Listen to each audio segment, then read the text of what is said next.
chez toutes les personnes qui étaient vaccinées. Et comme j'avais une grosse clientèle, je voyais 50 personnes par jour. Toutes les personnes qui étaient vaccinées, qui venaient chez moi, je leur proposais de faire une analyse de sang en leur disant le vaccin est expérimental, je veux voir s'il se passe quelque chose. Et ils étaient totalement d'accord de faire l'analyse de sang. Donc c'est là que j'ai remarqué que les dédimères, c'était pas moi qui le remarquais, c'était les médecins des laboratoires, les médecins biologistes qui me téléphonaient pour me dire votre analyse de sang est catastrophique. Et tous les jours, c'était un appel que recevait un secrétaire, des appels, des laboratoires qui disaient attention catastrophe, est-ce que le docteur a bien vu ça, est-ce qu'il a bien remarqué que les analyses de sang n'étaient pas normales.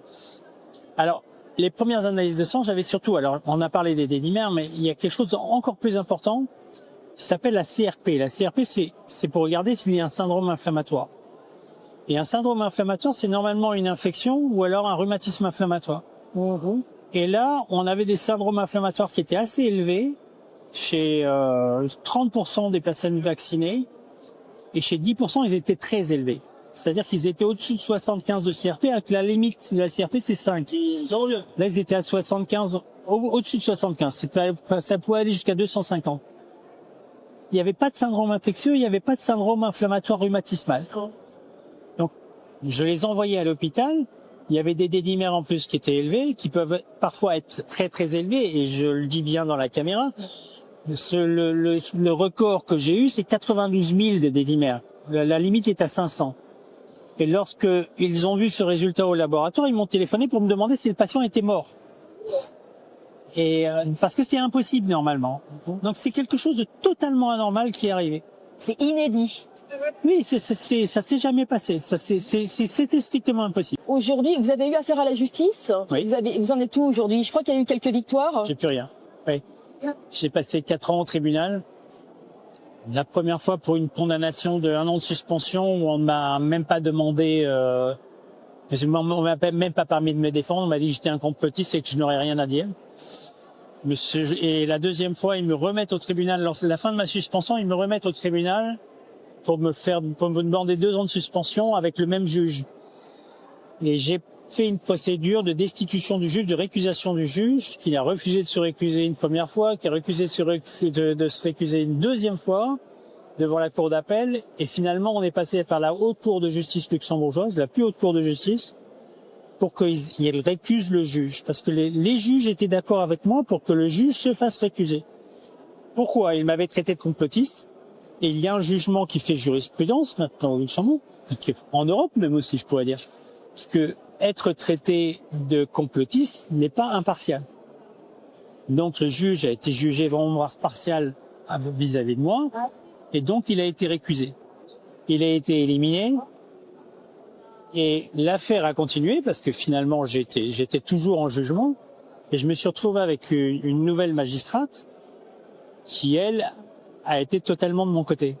Et donc le tribunal s'est terminé là, au mois de juillet cette année, début juillet, avec un jugement qui était totalement en ma faveur sur tous les plans médicaux. C'est-à-dire qu'on la juge a dit que j'étais entièrement dans mon droit de traiter les patients et de m'en occuper, que c'était en accord avec ma déontologie, parce que finalement c'était moi qui étais en accord avec ma déontologie, alors que les médecins n'étaient pas en accord avec leur déontologie parce qu'ils n'ont pas soigné.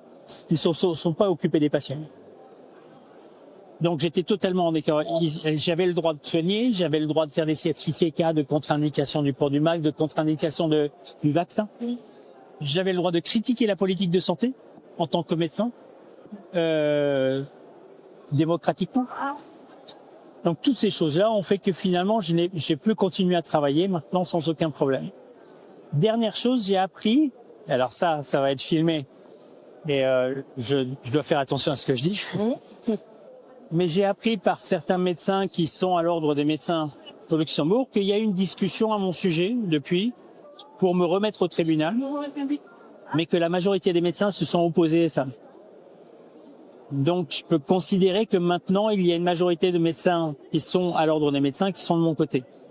Ou de mon côté en tous les cas concernant cette affaire. Donc voilà, donc là maintenant je suis totalement libre. Libre de travailler, libre de parler en faisant attention à ce que je dis. Et surtout, ce qui est très très important, c'est que je respecte mes collègues médecins. Maintenant, j'ai juste envie de dire une chose, c'est que Il y a sûrement beaucoup de médecins qui sont d'accord avec moi, sur la politique de santé, qui sont d'accord avec moi sur les effets indésirables des vaccins et la non-efficacité des vaccins, mais qui ont peur de parler. Et je souhaite qu'il y ait de plus en plus de médecins qui parlent, et surtout en France d'ailleurs. Il y en a beaucoup qui sont même là. Il y en a qui sont ici et qui disent qu'ils sont d'accord, qui sont totalement éveillés, mais qui ont peur de parler. Bon, maintenant, en France, vous avez une censure qui est beaucoup plus importante que chez nous. Voilà.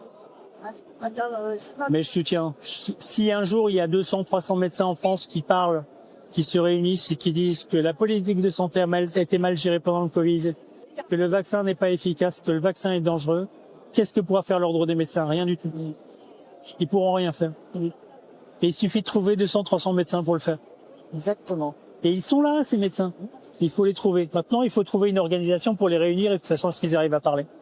N'ayez pas peur. Alors, justement, c'est ça, c'est ce que j'ai envie de lancer comme message. C'est la peur, mettez-la dans votre poche. À un moment, il faut prendre un risque. D'accord? Ce risque, un jour, moi, je l'ai pris. J'ai décidé, j'y vais. C'était un journaliste comme toi, qui était en face de moi, il dit, on va faire l'interview. Il m'a dit, mais je te préviens, tu l'as fait, tu vas avoir des problèmes. Oui. Je dis, non, j'y vais. Pourquoi? Parce que c'était ma déontologie, quelque part. C'était ma déontologie, c'était de parler, c'était de ne pas cacher ce qui se passe.